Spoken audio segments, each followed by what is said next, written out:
Podcast. My opinion. Podcast. All nine niggas. We are back with another episode of In My Opinion Podcast. I got my boy Rudy. Yes, sir. What's cracking, baby? It's been a couple months. I ain't seen this gentleman. I know it has been a little bit. It's been at least, 2 months, 3 months since last time I hung out. It's been at least 5 or 6 pounds for me. All right. Movies. This or that. Okay. Tell me you've watched both of these movies. Okay. Yeah, see, that's the first dilemma. I originally wrote this because we were going to have Kabir on here too. And I go, I bet you Kabir hasn't watched one, if not both of these movies. Oh, well, okay. Well, keep your expectations. I don't know what kind of movies it is. It's again, I if I had to bet money on this bet, I'd put all my money on that you've watched both these movies. Okay. So is it Menace to Society or Boys in the Hood? Ooh. If I had to choose one of the two, I would definitely go with Boys in the Hood. For a few reasons. Number one being, I thought it was a little more tragic, and I like that. I like that in a good movie. You know what I mean? There was a definitive sad ending at the end of Menace to Society. You know what I mean? No, that's Boys in the Hood. Oh, you said Menace? Menace to Society over Boys in the Hood because it's a little more tragic. Okay. Yeah, bro. Like Menace to Society, I like the tragedy at the end. But you didn't see the tragedy coming? Well, yes, because I think that's the story right there. You know what the fuck is gonna happen if you follow in this lifestyle, and yet it's still just as painful because that's the reoccurring theme for for that lifestyle. That I think that's the message. Like, you know what the fuck is gonna happen, you know what to expect, and yet people still march towards that lifestyle. So I would go with Menace to Society. Number one, because it's a little more tragic. Number two, it just felt a little more realistic too. I don't know, it felt a little more, maybe because it depicted a more modern time. I feel like Boys in the Hood. Now I don't know if they clarified. And please correct me if I'm wrong, but didn't it kind of feel like Boys in the Hood, even though it was based in the early 90s, didn't it kind of feel like it was in the 80s a little bit? Like it could have been the late 80s or something like that? Well, because he had the Michael Jackson shirt on. Right. And Menace to Society was clearly like early 90s, you know? And I just think that it was a little more modern for that reason. Now, I know that it doesn't make a big difference in the grand scheme of things, but when you're a youngster watching the movie, you pick up on that little stuff. Like, what can I relate to? What can I not relate to? Like the style and dress, for example, in Boys in the Hood, I couldn't relate to that as much as I could relate to the style of dress in Menace to Society. So little shit like that, when you're a youngster, you're watching a movie, you're trying to latch onto things. Those things do matter, you know. So it just resonates with me a little bit more. Menace to Society does. Yeah, so for those two reasons, it just resonates a little more because of like stylistically, and then also I just appreciate a good fucking tragedy at the end of a story. It's just more impactful that way. Well, you know that's tragic, right, on both sides, and I could see why you picked that, right? You having your podcast called Tragic and all that shit. I honestly thought that you were gonna pick Boys in the Hood. I thought Menace to Society was going to be a little too hood for you, because I felt like Menace to Society it formed my youth. You know what I mean? I was like, man, I want to be in the hood. I want to be fucking gangster. I want to do this. I want to. Right. Yeah. Everybody that I was around at that moment in time wanted to be O-Dog. Right. Of course. Everybody wanted to fucking be O-Dog. Of course. And we remember that shit. So I just thought you would have picked Boys in the Hood because it had a little bit of love story in there, you know. But O-Dog was from Menace to Society, though. Yeah. So you're saying everybody wanted to be O-Dog. That means that people were fucking with Menace to Society more, right? Well, in my generation, I know I'm a little older and shit. So I'm just saying that I thought you would have picked Boys in the Hood. And those were the reasons, because it had more of a love story. I felt like... Oh, so I'm a soft-ass motherfucker, huh? I'm not saying that. I'm the sugar, you the spice all of a sudden? What's that all about? You know, because I know you be writing poetry and you be eating marshmallows. No, because there are certain things in Menace to Society, bro. Like again, I come from an era where we didn't have Google and shit. So when like this Menace to Society came out, and you'd hear like, "Hey, did you know one of the actors is the one who wrote the soundtrack song?" And you're like, "Wait, who was that?" Like, then you got to go MCA. Oh shit, he's got all this other shit. Like, and we had to like really look up shit back then. It wasn't just, you know, it wasn't just pull the phone out, Google who was this. You know what I mean? We really had to investigate some shit. So just hearing shit about the movie, you was just like, man, the shit was cool. The shit was dope. Like to be honest with you, I didn't even know MC8 was in the character that MC8 plays. What's his name again? I forget his name, but we all know who it is. It's the OG of the group. Yeah. He's the OG of the group. He's the one who walks into the hospital with all the blood on his shirt. Give me a motherfucking doctor. He's the reason why I call this shit. I don't even get gas. I get Petro. Right, but what's his name? That's gonna bother me. But I didn't even know that he was a rapper until later on in life. That's how much I was sold on the character that he was portraying in the movie. And even that soundtrack song, bro, I'll bump that shit to this day and shit. You know, and Boys in the Hood was also, to me, it was a little, you know, since I mentioned why I preferred it stylistically over on in Menace to Society a little bit more over Boys in the Hood. Since I touched on that, I mean, I might as well just bounce it back to Boys in the Hood. And also, I got to point out the fact that Boys in the Hood was a little corny, man, compared to Menace to Society. It just felt fluffier. Oh, yeah. You know what I'm saying? It felt like a little more contrived. Even the acting was a little worse. You know, like they dropped some gems in that though, man. But when you watch it over and over again, and when you really start to break it down and you go through it with a fine tooth comb, you really start noticing this type of stuff. And even, you know, Ice Cube was okay in it, you know, as Doughboy, but he wasn't as impactful as O-Dog. No, you know what I'm saying? Like Lorenz Tate over Ice Cube in the acting world all day. You know what I'm saying? Maybe his Jerry curl versus. I mean, that motherfucker was dripping. And then also I didn't, again, going back to the fact that I do appreciate and I gravitate to tragic stories, you know, in terms of lessons, not just for entertainment purposes. I'm not sadistic, but in terms of lessons, right? I also kind of don't like the fact that Boys in the Hood had some hope in it. You know what I mean? Yeah. Like the fact that what's his name? Like when the kids were walking around and they were all innocent and stuff, and you know what I'm saying? I don't know, man. I just wanted I didn't want to see the guys as like the possibility of making it. I wanted to be like, man, just give me the fucking grim reality. And I felt like that's what Menace to Society did over Boys in the Hood, you know? But okay, I'm gonna try to hit both of them as quick as I can. But Boys in the Hood, I think that was like one of my first movies that I watched. And when Lawrence Fishburne was sitting there and was showing everybody in the hood why they're buying up all this property, and he was talking about gentrification before it had a fucking term. There you go. That was some shit where you're like, damn, bro, like I learned something today watching this motherfucking movie. Bro, but even that's a good point. That's a good point that you brought up right there. Lawrence Fishburne being the dad in Boys in the Hood was different from fucking Charles S. Dutton being the dad in Menace to Society. They even did Charles S. Dutton's character was darker, realer. He was looking at Kane and he was like, don't mind my fucking religious goofy ass son. Fuck him and what he's talking about. I don't fuck with that. But if that makes him happy and it keeps him alive, more power to him. But I don't really fuck with that religious shit. I'm telling you, bro, save yourself because they coming to kill you. Lawrence Fishburne, on the other hand, was like giving lessons about history and shit. Like our people came here and then they gentrified. And so you got to use your mind. And it's like, no, fuck all that, bro. Give me the desperation. Get back to the hood part. Give me the desperation of a man who's just trying to make sure these motherfuckers don't die. But I think that's what made Menace Society so great, right? Now I'm going to go and say that I agree with you, that Menace Society is the movie for me. But I think it was because Boys in the Hood came out first. Yeah. And it showed Menace to Society like, hey, that was a good movie, but we can make it, let's level up. Yeah. And I think they did. Let's make it more impactful. They did.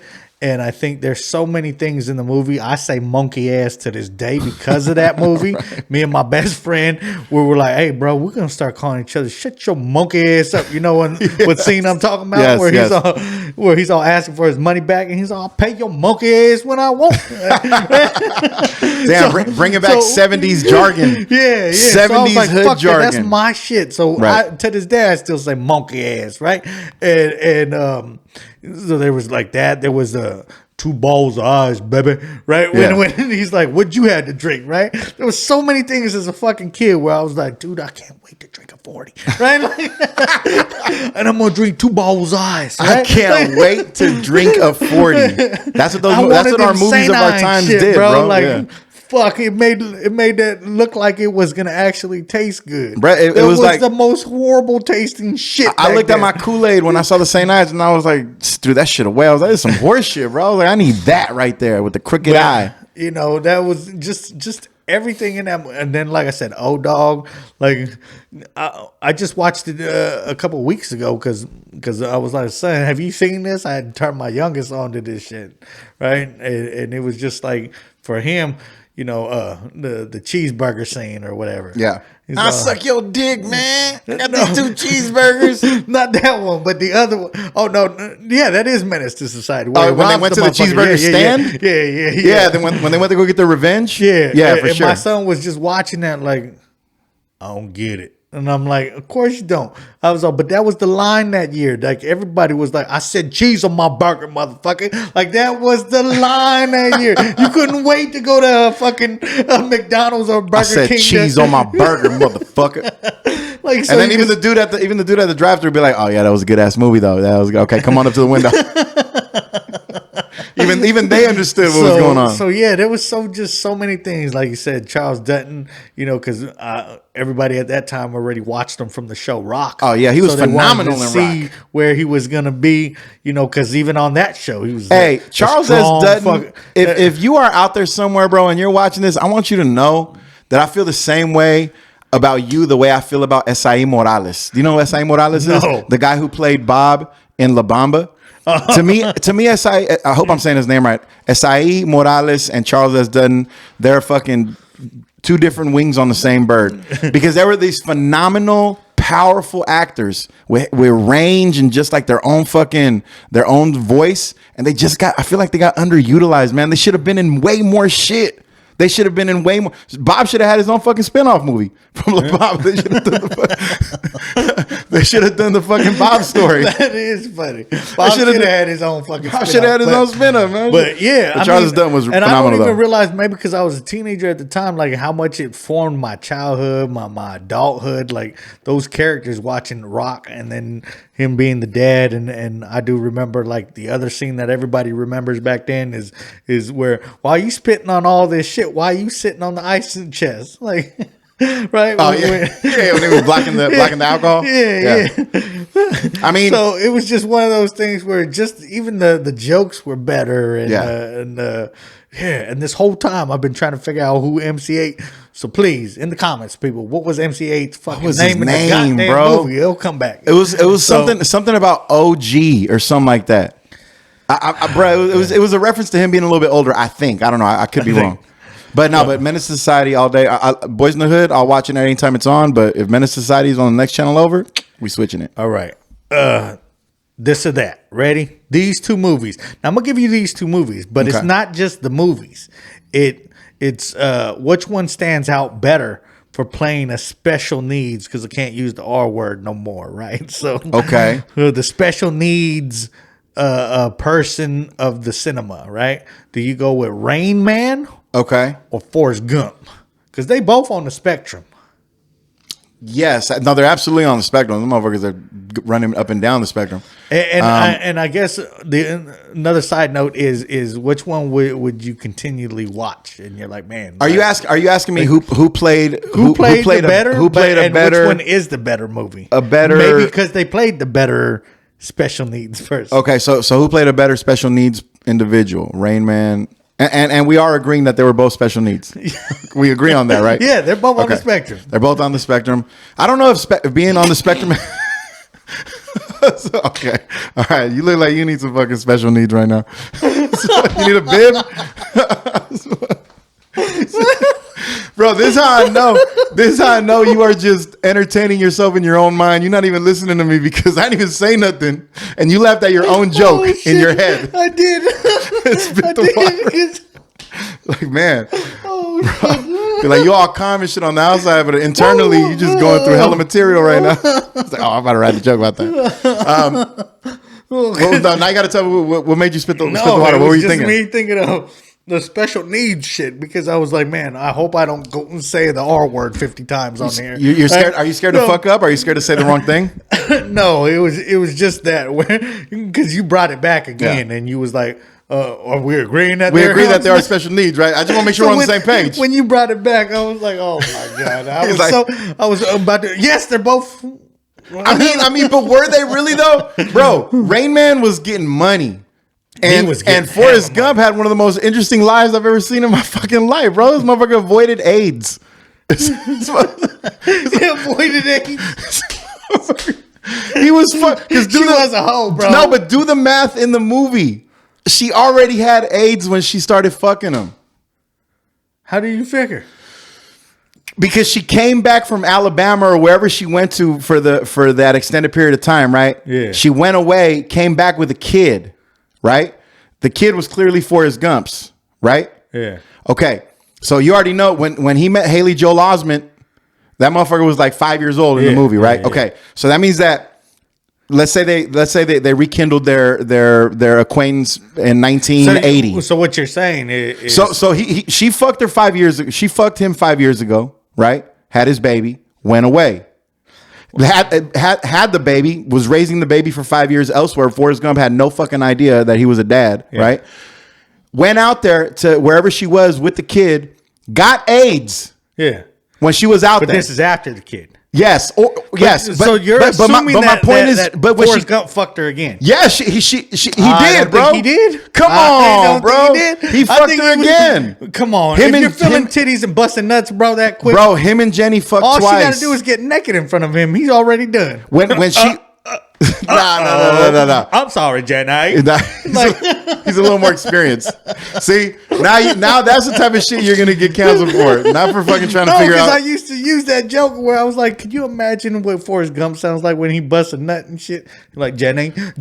I'm sorry, Jenny. Okay, so you're telling me that you don't believe that first of all she got AIDS, you know, and she was raising her kid, and that must have been very hard for Jenny at the time. So I'm not taking nothing away from her. Moms are superheroes. But you're telling me when she came back and she introduced Forrest to her son, you're telling me between that time and when she died, I think they didn't fuck again?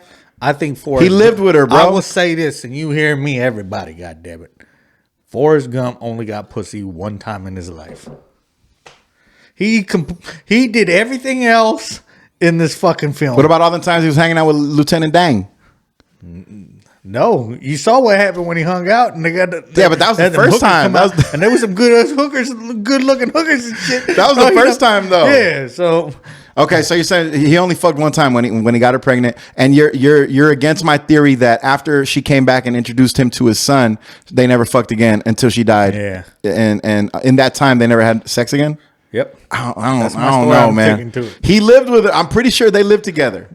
Oh, I'm pretty sure. I know they live together, but I'm telling you, this dude is on. Like, he was just happy to say, "I was finally got Jenny's pussy," right? Like, he just fucking like that was it. But after chasing her for all them years, he's too slow to know that he needs to get it again and again. I don't know, man. I don't know. That's the reason the motherfucker was pussy whipped after the first time. He was still looking for it to the very end. I'm not sure if he would have remembered, bro. He didn't even remember when he started running and when he was going to stop, bro. No, he just wasn't ready to stop. You know, he just wanted to run his ass off. Yeah, until he was like, I'm ready to go home. I'm ready to go home. Bust his nut. I do a terrible Forrest Gump. All right. So you're saying who is a more impactful special needs character? Yeah. It's Forrest Gump or Rain Man? I'm going to go with... You know, I'm gonna go with Rain Man only because now that we've kind of discussed and extrapolated Forrest Gump a little bit. Ruined it for you. One time pussy. I feel like Rain Man it'd be cooler to hang out with him. You know what I'm saying? We'd be at the casinos. Yeah, bro. You know what I'm saying? That at every casino. Yeah, we'll be fucking. We'll be like getting hella girls. You know what I'm saying? Me and Rain Man like, yeah, what's up, man? My homie knows how to gamble. He got all the money. We'd be killing it because he'd be fucking like we'd be stars. But Also, we would also be like constantly being watched by the casino, so it might get a little Yeah, sticky. but then you could switch it up. You could charge people for fucking be like, who can count toothpicks faster? Ready, go, bam. Wow, $25. Yeah, Yeah. I'd be running that fucking You fucking making money off of- yeah, fuck that. Me and my boy. I'd be his agent. I'd be Fuck Rain yeah. Man's agent. Yeah. So I'd have to go with, but Forrest Gump's life was interesting. It was just long, bro. It was like, damn, dog, you did a lot of shit. But it's like, you know, at the very end, he got what he wanted. But it just felt like it took too long. Rain Man, action all the time. Boom, boom, boom. We gonna gamble and we count toothpicks. We doing it. And who played the better special needs person? Oh, who played the better one? Who played the better one too? I'm gonna say Forrest Gump. Really? Yeah, I'm gonna say Tom Hanks. I think that he really went full enchilada on it. You know what I'm saying? He's You didn't like the he's Judge more like a Wap, method. nah? Judge Wap, nah? Bro, no.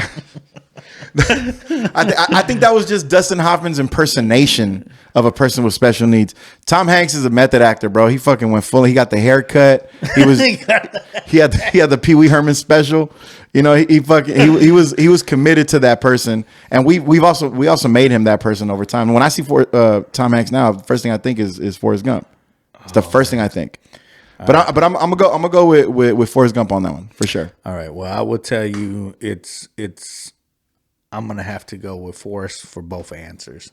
Forrest Gump playing the better special needs person, and it's just because I love that movie so much. I love that movie so much, bro. Forrest Gump? I will have to put this picture up, but I love it so much that my kids were Forrest Gump and Lieutenant Dan one year for Halloween. Bro. And I swear to God, my youngest got so mad that he had to be Lieutenant Dan. How old were they? Right? And I put him in a wheelchair. No, you fucking didn't. tied his things up where it looks like his feet are missing, right? I put that bandana, long hair on him. Damn, and he was bro. like, I don't want to, right? And my son was Forrest, right? My other son was Forrest. And he had the little Bubba Gump fucking red hat on. And Wow. Yeah. And boy, it wasn't until we got to like the third house, Yeah. right? And people thought my son was just handicapped. But No. they felt sorry for him, so they kept giving him more and more No, they fucking didn't. candy, bro. No, they fucking It wasn't didn't. until the third house that she goes, grab as much candy as you want, young man. And my son poured the bowl into his bag and said, thank you. And she goes, have a good day. Get the Didn't say fuck shit. outta here. He goes, Dad, I want to be handicapped every year. No, bro. I swear You to did not. God, This bro. fool did not use his disability appearance as an advantage. Oh, yes, he Wow. did. And it wasn't until a few houses down again, somebody came running out. Like, this is the greatest fucking costumes I've seen. Fucking Forrest and Lieutenant Dan, you get whatever you want. Next right? year it's just a fucking So- roller derby out there. Motherfuckers just out there getting it in. So Okay, so Yeah, we'll I work to know their match. you- But why do you like that movie so much? What is it about Forrest I Gump? don't know, man. I mean, again, I was there, and this is the year he was coming off of already winning an Oscar. Yeah, Philadelphia. This Yeah. is Forrest Gump came out in '94. Yeah, and came out the next year, and then he won that Oscar. Yeah. And again, I graduated in '97, so those are my formative years. And Forrest Gump got you through some tough times. Just, I like the fact that the movie was that long. You know what I Yeah. mean? To this day, if it comes on, I'm stopping what I'm doing. I'm watching Forrest Gump, no matter what fucking scene it's Right, in. right. You know what I mean? I could probably tell you most of the, he's gonna say this line, whatever it is. But that movie was just, and I don't know why. Maybe because Tom Hanks, he's still the man now, but Yeah. during that time, it was that movie, Toy Story was coming out, all that other shit where you're just like, dude, can this dude miss? Like, that was the Tom Hanks era. I definitely think that the key to the success in that movie was the fact that Tom Hanks was playing somebody who had special needs. You know, like, because if that was just a regular dude, if Forrest Gump was just a regular guy, that's not a movie. Even the way that they filmed the movie, bro, you got to remember Steven Spielberg was the one who filmed it, right? Mm-hmm. And even scenes in that movie, like when they took old clips of JFK and implanted, Right. Like, that was new technology. Nowadays, people are like, "Oh, I do that on my iPhone." Yeah, and they wouldn't give a fuck. But back then,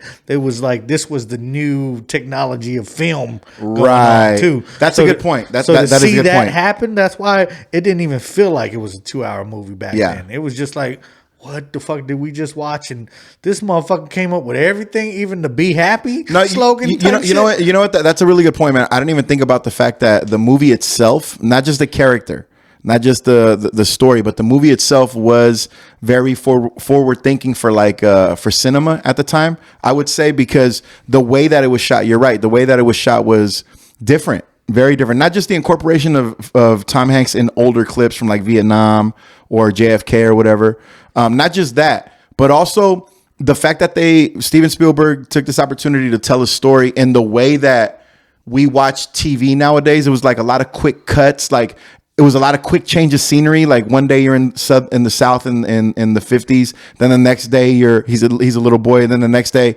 you're in California with the hippies in the 60s and shit. Yeah. So it covered a lot of different times. It cut to a lot of different times throughout American history, and it really like told this a really good story, and it told it like in quick cuts, which at the time, to me, when I look back on it now, I feel like I was watching a TV show from the future, but in a movie form in 1994. Just because I was used to movies just being like traditional. Yeah. You know what I mean? Where it's like you tell a story, it just kind of unfolds scene by scene. Everything is really epic, but this is really quick. That movie was cut really fast, and it got to the point really quick because there was so much shit to cover in the movie. So you have a point about that. The way it was shot was different. Yeah, it was. Steven Spielberg did do all the green screen shit to him. Yeah. Like we really thought Lieutenant Dan didn't have him fucking legs. Right. You know what I mean? So it was just, and it had a lot of Easter eggs in it too. You know what I'm saying? Like the whole Apple thing, where he was like, I invested in some fruit company called Apple. Yeah. And it's doing really well. You know what I'm saying? Like it had little Easter eggs for the viewer, because you were like, oh shit, that's another thing in history because it was a story about a man who has this extraordinary life.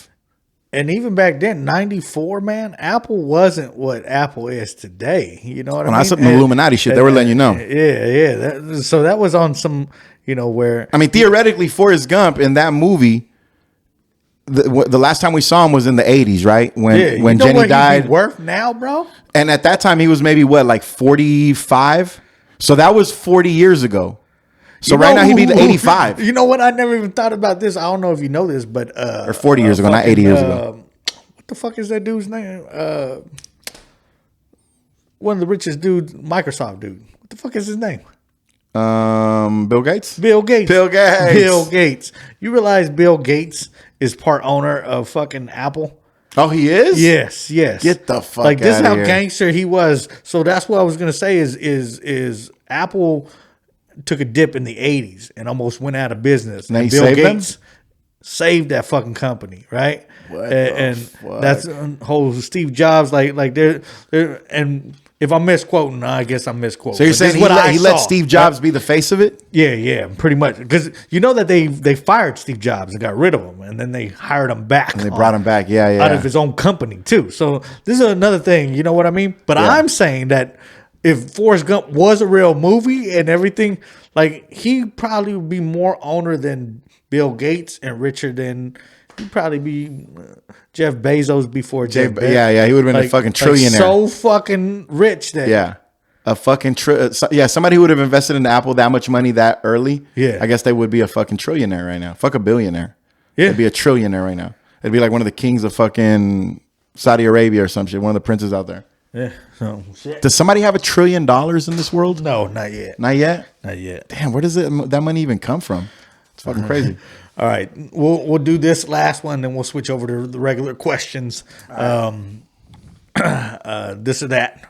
I put these two up because my younger brother told me these movies are the same. I don't think so, so you let me know. Hopefully you've seen them both. Good Will Hunting or Finding Forrester. I've never seen Finding Forrester. It's with Sean Connery, and there's like a black kid in his neighborhood that he's trying to teach a lesson, trying to make him a better writer. He's supposedly who plays the black kid? Oh fuck, I don't even know because I don't even remember if this dude's been in any other fucking movies. Well, hey, if you release this in February, that's gonna be a great thing for Black History Month. Of course it's gonna be in February. I remember Good Will Hunting though, for sure, with beautiful Matt Damon and his beautiful European fucking complexion and features, and we all remember Matt Damon. But who's that black kid? Who's that black kid in that other movie? Because I don't. Maybe he might have played in No, that's still the same Let's movie. look up- Busta Rhymes was in that movie too. You So never seen it? so you remember Busta Rhymes, Well, of course I remember Busta Rhymes. but you don't goddamn. remember the star of the movie. Okay. Finding Forrester. Finding the movie. Forrester cast. I've never seen this movie, so I couldn't tell you. I know who Sean Connery Really? is. Sean Connery. Remember when Barbara Walters asked Sean Connery if he thought it was okay to hit women? And he was like, I do. I do. There's a time and a place for everything, Barbara. Oh yeah, because when he passed away last year, Rob Brown. This motherfucker who's How the fuck am I supposed to know dude's name is Rob Brown? Rob Brown played Jamal Wallace. He's known for his roles in the films Finding Forrester, Coach Carter, Take the Lead, and The Express, and which is the Ernie Davis story. 39 years old. Oh, okay, yeah, he played. Not for nothing, fool, but all of his movies involve him. Playing a basketball. He's either dancing or playing basketball or football. Or he's from we're all gonna get typecast. We're all gonna. Sean Connery wants to teach you All something. right. Well, then that fucking question sucks, bro. Well, no, it's okay though. But tell me what the similarities are between the two. I don't even know Because your brother said that. Because that I and- think Good Will Hunting is almost perfection, bro. Really? Yeah. That movie's a great fucking movie. Top 10 movie of all time for me. Minnie Driver Right. could have been hotter, but it's okay. That I do believe too. But That's why it's I almost will perfection. Say, besides, what's that other movie with Robert De Niro that she's in? Minnie Driver? Yeah. Nah, I don't know what else she does. I just know her from Good Will Hunting. All right. Well, whatever that movie was. Okay. But she looked good in that movie, I was going to say.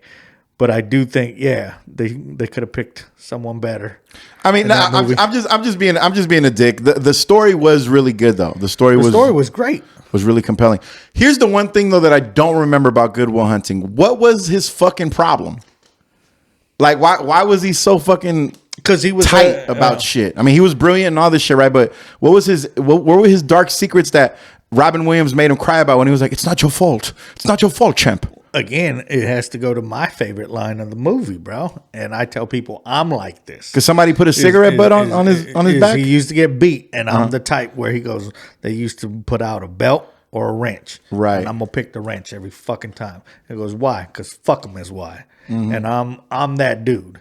Right. So that movie means a lot to me when I watch it, where I'm like, look, I see it. So he just grew up in a fucked up childhood, and I think he was even in what's that called, where they give you up foster home, foster care, and shit like that. So he grew up in that situation, and there's not very many people that come out of that situation with unscathed and no problems. So when I watch it and you see that, but again, if you're not like that person and don't have those kind of mental problems, you're like, what you bitching about, man? You got this greatest shit. But that can deter you away from doing the greatest shit. Yeah. And sometimes, again, maybe me knowing that's me sometimes, I'm like, dude, I wish everybody could see what's going on in my head. Yeah. That's keeping me unfocused from this shit. So was Ben Affleck his best homie in the movie? Was Ben Affleck doing the right thing, or was Ben Affleck like, pushing him in the wrong direction? Like when he told him he was like, you better get the fuck out of here. Excuse me. When he said, you better get the fuck out of here. One day I want to show up to your house, knock on your door to take us to our shitty fucking job in my piece of shit car. And my biggest hope is that one day I'll knock and you'll be gone. I will answer that as only because, again, I viewed the movie totally from that same perspective. And that's why I enjoyed the movie so much, is that came, even though it didn't sound like it, it came from love. And when those of us that have had a fucked up childhood know what that's like, the one thing that we do is hold everybody else accountable for the shit we didn't have as kids. Right. So that loyalty factor is number one.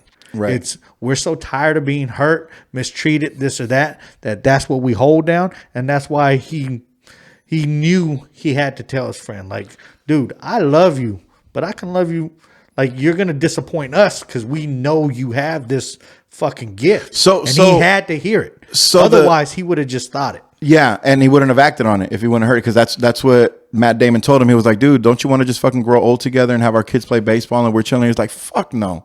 He's like, I want you to get the fuck out of here. It was his message, which poses a really interesting question when it comes to the approach that you would take with somebody like Matt Damon in Good Will Hunting. Somebody, you know, it doesn't have to be a fucking brilliant mathematician, just somebody that you know, right? You have Robin Williams, who's trying to get to the core of the situation and make him understand that it's not his fault, that he doesn't have to bear that pain forever. And he's trying it his way, and it seems to be working, but not fully. And it just takes a lot of picking away before he actually cracks the shell, right? And then you have his homie, Ben Affleck, who's like not a therapist, not articulate, not in touch, not showing that he's in touch with emotions and feelings. He's just looking at it as practical as fuck. And he's essentially telling him, you need to fucking stop bitching. It doesn't matter what the fuck happened to you. You're sitting on $1 million lotto ticket and you acting like a real bitch right now. And you don't owe it to fucking yourself. You owe it to me, motherfucker. Look at me. And then look at you. And you're fucking complaining. Yeah. So what I'm saying is that it's interesting that he has both of those people in his life at the same time. They're both working on him simultaneously, right? And one, the tough one, he adores and he's completely loyal to.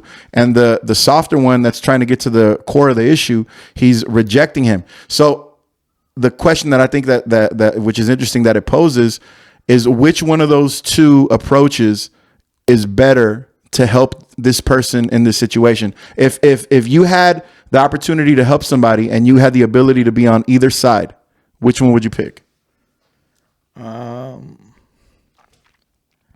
I don't know if I'd pick a side or the other. I think. Well, how would you like to be approached? How would you like to be treated? If you could choose between one of those two. I think the reason why it works so well in the movie too is because it was a collective thing going on. Yeah. So you're saying he needed both? Definitely. Again, it goes to another favorite movie that I like watching called Dispatcher. And there's a favorite line in there that I've been telling everybody, that broken people help broken people. Mm-hmm. And I truly believe that. I feel like I can tell you how I'm hurting, but unless you've been through that hurt, you're not really going to acknowledge the way I'm hurting. So you kind of need someone that you can vent to, be that, and then someone else to tell you, hey, man, get your ass up and stop doing this shit. And because sometimes all human beings, I think, need that. But I know for those of us that have had fucked up childhoods, that's the way we look at it even more so. Because, again, I notice today that I have way more anxiety than the regular person. And it's because I feel like I'm not doing something right every moment of the day. So I've had people, even the person I'm with now, I feel like I'm walking on eggshells. You do? Like, I've felt like that since I can remember. Mm-hmm. And I'm like, nothing was ever good enough. Nothing was ever right. I tell people, my mom would come into the room and be like, is shit clean? And I'd be like, yeah, it's done. And she'd be like, nope. She'd take out the toys and put them in the middle of the room. Now do it again. And I was always shit like that. Like we just got taught a different way. And that, I know people are going to watch that and be like, that wasn't that bad. Well, I shared the other story. I said my brother was maybe 18 months, 24 months old, wearing a diaper, took his diaper off, smeared shit all over the fucking walls. My mom took that fucking diaper and pushed it in my brother's face and said, you smell that shit? You smell that shit? And I tell people, this was just a Tuesday for us growing up. Wow. Like, this is what we saw on a regular shit, bro. So you expect me to be a regular fucking human being going in this fucked up world? And I go, so it was always growing up with so much anxiety, like, shit, am I doing this right? That's not right. Did I do this? Like, I'm overthinking everything all the time because I never knew when this bitch was going to blow up. Yeah. You know what I mean? And there's other movies like that where maybe I think the two more comparable movies would have been Antoine Fisher and Good Will Hunting. Good Will Hunting, yeah, okay. Because even that movie, I don't feel like he achieved the greatness. I think for him he did, that he stayed in the Navy, this, that, and the other. So, but his struggles too, I've related to a lot of that shit where you're just like, man, when does this shit stop? You know what I mean? How would, if you had to describe to somebody what Good Will Hunting, what that movie was about, like the message and like what you took from it after watching it and knowing it, how would you describe that movie to somebody? What is that movie about in your eyes? Probably like the talk that he has with him after he blew up on him and shit. When I for love talking that shit about it, you talking about Robin Williams? I'm talking about Robin Williams when he blew up on him for talking shit about his wife. Yeah. That was powerful. That was a powerful scene. Not only was that a powerful scene, I thought it was more of a powerful scene next when they go out to the lake and he's like, "What is this? Our Folgers moment or whatever?" Yeah. And he goes, "You know what? I had to sit back, and now as I'm getting older, I see myself transitioning that way, where I look at it like, okay, I can be mad that all this shit happened, or I can realize like." You know what? Some of these people aren't making me as mad or making me feel a certain way because it's what he said in that speech. It's like, what do you know about this painting? You don't know what it's like to smell the Sistine Chapel. You don't know, I can't explain the shit that I've been through. Yeah. You know what I mean? And you've got, what are you going to do? Just hide away? And never have the experiences, go out and show something. So it's one of those things where I think that's for me what encompasses the movie for me. It was a really, I think it was a brilliant thing to say in that moment, because not only was he commenting on the fact that he was inexperienced, so therefore I can't expect you to know what I'm talking about simply for your lack of experience, but also he was also speaking to the fact that not only are you inexperienced, but you will remain that way because you're a fucking coward, because you're afraid to move on with your life because you think that other shit is going to happen. You won't let this shit go in the past. You won't make peace with your past because you're afraid. It's not that your life is fucked up. It's that you're just fucking scared. You're just scared to move on. So not only do you lack experience and therefore I can't expect you to understand me, but I'm also telling you that you'll never understand me because you're a coward and you'll never try anything. You won't even chase the girl that you love. Yet you think that you have the nerve to talk to me about my girl, but you're such a coward that you would never even dare to put yourself in my position because you're a fucking scared bitch. And I thought that's what's so brilliant about like that talk. And of course, obviously this is a written script, but it was very thoughtful. Whoever wrote the script was very thoughtful. That was probably the best acting I've ever seen Robin Williams do. When he gave that, I don't know how many times he had to practice that monologue or whatever, but it perfect scene right there. You know what I mean? You know how some of us, we got our bits to make up our whatever half an hour comedy thing that we're doing.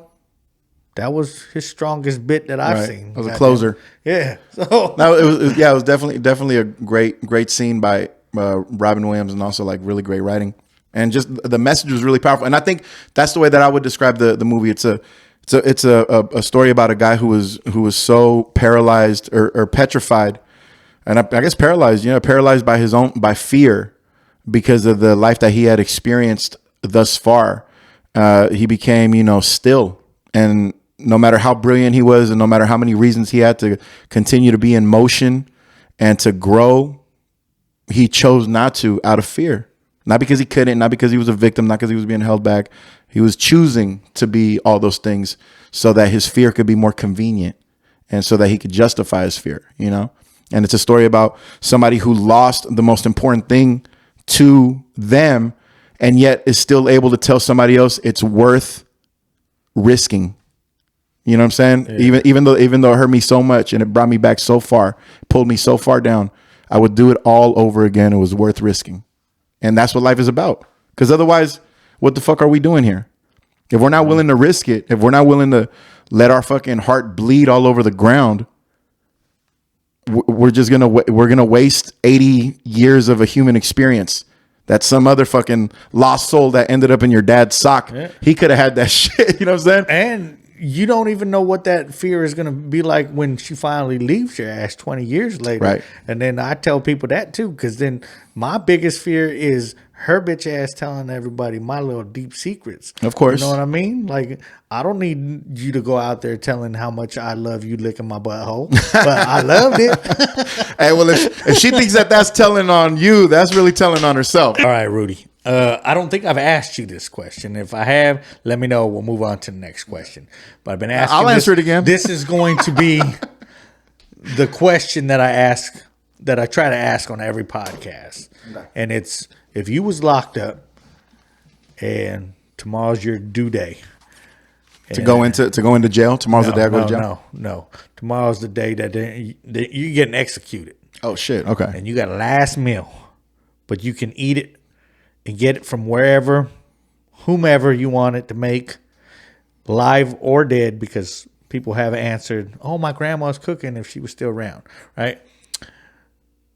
We're going with, and it doesn't have to be dinner, so whatever food. So if you want breakfast, you want from whomever you want, wherever you want, and a dessert.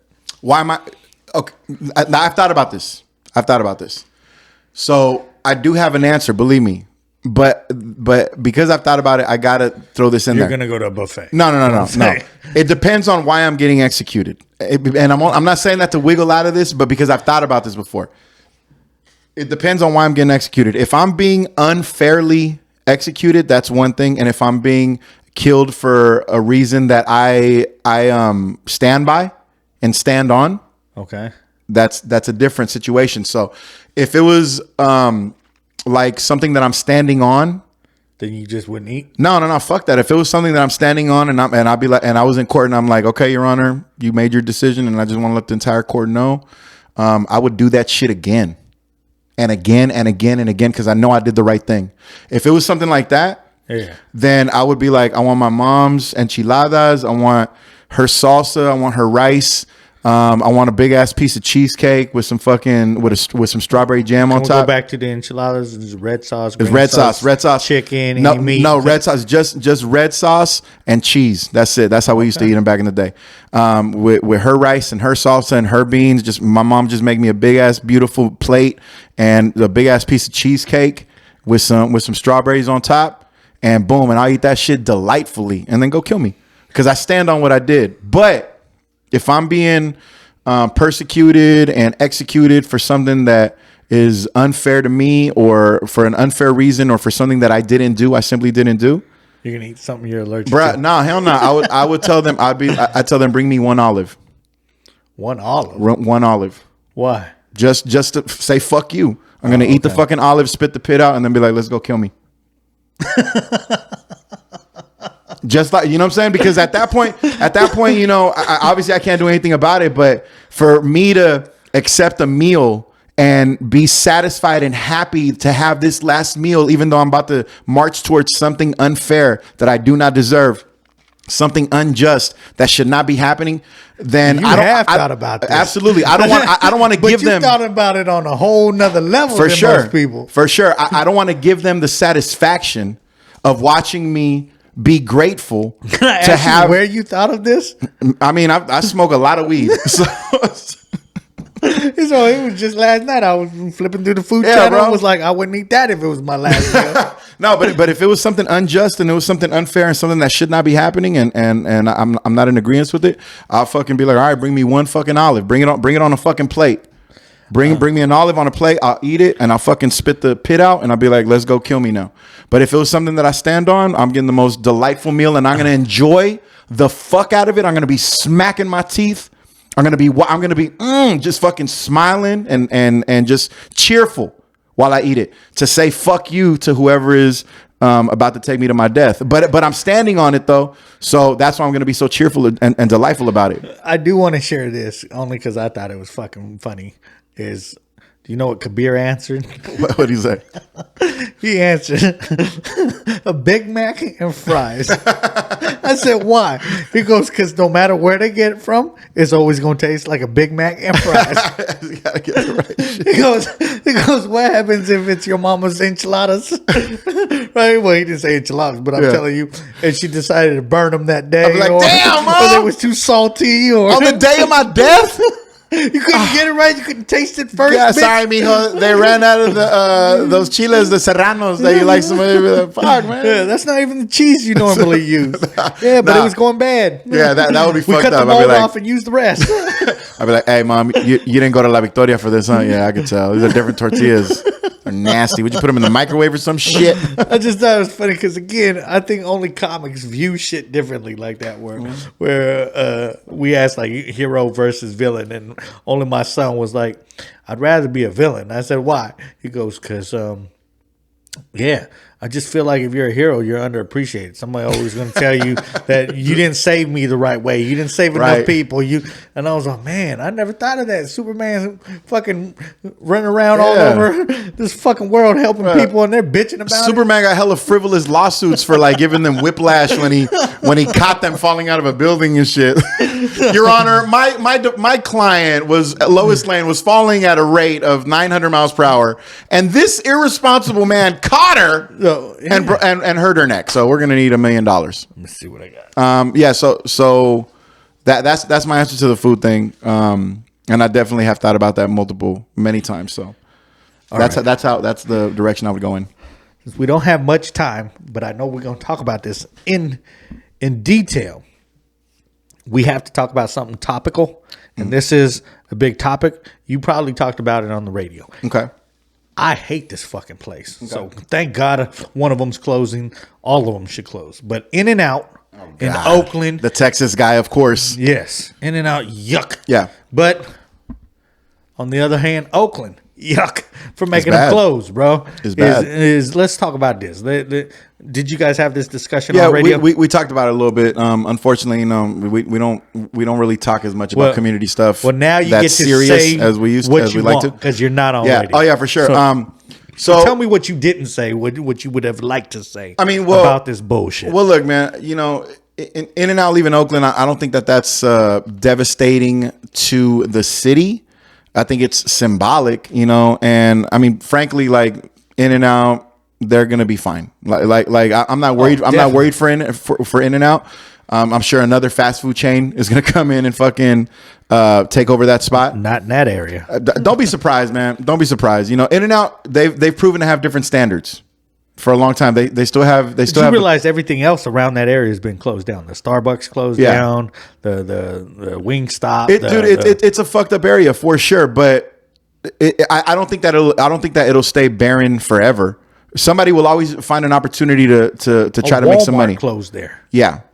And she will open back up. Close. But that's not the point, though. I'm not saying that it's not that bad. It is that bad. Okay. It is fucked up. I mean, people's desire to make money and their greed is worse. So that's why I'm saying that something will always pop up there. Somebody will always start opening up a business that is going to have a shitload of insurance and is the franchise, so it's well taken care of no matter what. Are you worried more people going to come to Hayward now? The Hayward In-N-Out? No. Because now they got to keep going. Bro, people are committing crimes at In-N-Out because they fucking like their fries animal style. You know what I'm saying? Like, it's not, they're not there because they want the food. They're there because people go there. And so that they're easy targets. Like that's what violence is, the essence of violence. You go to where people are, or the essence of crime. You go to where people are, where you can take advantage of them, and you take advantage of them. So that's why people are getting robbed at In-N-Out. But I digress, though. My point is this. Symbolically, I mean, it's just another example of the state of Oakland, California in the year 2024, man. It's just, it's a place where crime has really like become rampant to the point where I think even the people that live in Oakland, the residents, like they don't even feel fazed by it anymore. And it's just become commonplace. And that's a real fucking tragedy because people don't deserve to be abandoned like that. You know what I'm saying? Like the community itself doesn't deserve to be abandoned like that. Like the police, from what I understand, they don't have enough people out there. And simply like the culture of the city has just kind of accepted the fact that this is going to be part of the deal while you're living in Oakland. And I'm sure there's a lot of other factors that I'm not involving here, but I'm trying to sum it up. I think the city itself has accepted that state for the time being, at least. And that's the sad part, man. That's the tragic part. Is because Oakland is a great. First Oakland off, is a beautiful city. Again, to piggyback off of what you said, In and Out isn't gonna hurt. People still gonna buy that nasty shit and pretend like it's good. It's fucking delicious. Right? They're still gonna continue to buy that shit. So they're not gonna hurt. I wish it would have been Whataburger, man. I'd rather have Whataburger customers getting robbed and held up at gunpoint. Shit, after I ate a Whataburger, I wish somebody would throw some spicy ketchup in there. After I had my first Whataburger, I was looking for somebody to shoot me. I was like, oh God, why did I do to myself? But as far as Oakland, man, and this is what I tell all Bay Area shit, right? We talked about like Keith Lee getting ran out of the Bay Area on the last episode that dropped a couple of days ago, and I don't know if the Bay Area travels outside of the Bay Area, bro. Yeah, but being someone who has traveled all over this country, this is still one of the most beautiful fucking places I've ever been to, bro. And I don't think Bay Area appreciates the Bay Area as much as other people, because you motherfuckers just grew up out here. You think like the weather isn't supposed to be wonderful, you know, 90% of the time, and you have the great lifestyle as far as, you know, you have amusement parks and you have the culture, you have best foods out here, you have. And you think like the rest of the country is like this, but travel, I tell people in the Bay Area. Yeah. Go to Mississippi and realize why the fuck you don't want to go to Mississippi. Yeah. You know what I mean? So, I mean, you travel a lot because you're on the road doing comedy and shit. So you see some of these towns like, and the comedy club is nice, but if you travel abroad and go outside of that little area, you're like, man, this town, you know, there's very few towns where I go into, and like Denver is a beautiful fucking city, bro, where you're like, damn, this shit is dope. Right. Like, and there's very few, maybe Miami's like that. I've never gone, but you know, there's very few cities that you do that shit. And I just feel like Bay Area fucking up Bay Area is just stupid to me, bro. Like, respect the nice place that you live in, bro. Yeah. And I just feel like we've disregarded that. People are on some ignorant shit nowadays, where I'm knock on wood that it hasn't happened to me, because I'll be more ignorant and we'll end this all together, motherfucker. Oh yeah, bro. I mean, I just got my truck stolen last Tuesday, right from in front of my place. I walked outside to go to the radio station. My shit was gone, and I'm just standing there in the dark, like, what the fuck? I mean, that goes to even. So I mean, we could talk about this a little bit too. The fact, like downtown Oakland right now, they have companies telling their employees not to leave for lunch, which is basically, you know, because my girl works in HR, she goes, it's not illegal, but if you're telling your employees they can't leave for lunch, they either have to pay you for the lunch or pay for a lunch. Right. That's the way the law is written. Well, I'm like, well, maybe I should tell some of these employees that work at some of these companies that shit. Yeah. And they should be pushing that, because, again, nobody wants to go to work. Nobody wants to go to work in the beginning. Right. And then you get there and you got to worry that your fucking car is going to come up missing. You're going to get robbed. There's been people robbed downtown where you're just like, where the fuck are these police and shit? Where, one, I think people are getting away with shit because they can. You know what I mean? They don't do this in other countries where you might lose a hand or some shit like that. Right. So I think that, and two, I think people have just become accustomed to think like, oh, we live here, and only the Bay Area too, bro, because I think like SoCal and NorCal are two different worlds in that area where we're so blended. We just think that this is the way the world is.